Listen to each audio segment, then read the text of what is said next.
முகம் பளபளன்னு ஜொலிக்கணுமா, அப்போ இந்த மிக்ஸர் ரெடி பண்ணி போட்டு பாருங்கள். ஹாய் ஃப்ரெண்ட்ஸ், இன்றைக்கி ஒரு பியூட்டி டிப்ஸ் தான் பார்க்க போகிறோம். அதுக்கு தேவையான பொருட்கள் பீட்ரூட்டு, கடலை மாவு, தயிர். பீட்ரூட்டை வந்து நீங்கள் தொளி சீவாமல் இப்படி துருவி எடுத்துக்கோங்க. ஒரு ஸ்பூன் கடலை மாவு, இதுலேருந்து ஒரு ஸ்பூன் தயிர் எடுத்துக்கலாம். துருவின பீட்ரூட்டில் ஒரு 2 ஸ்பூன் தண்ணி ஊற்றி நல்லா இப்படி கைட்டு இது பண்ணிங்கன்னா நல்ல ஜூஸியாக வரும். அந்த ஜூஸை நம்ம இன்னொரு பவுலில் எடுத்துக்கலாம். நல்லா ஜூஸ் எடுத்தாச்சு. இந்த ஜூஸில் ஒரு ஸ்பூன் தயிர் மிக்ஸ் பண்ணிக்கலாம்.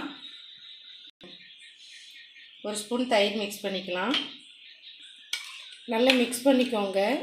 இது கூட கடலை மாவை சேர்த்துக்கலாம்.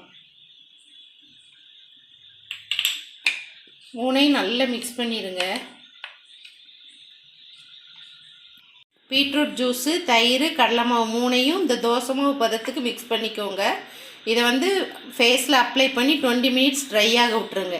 ட்ரை ஆனதும் சாதாரண டேப் வாட்டரில் வாஷ் பண்ணி பாருங்கள். உங்களுக்கு சூப்பரான ரிசல்ட்டு கிடைக்கும்.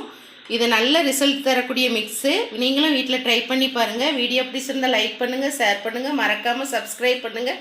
தேங்க்யூ.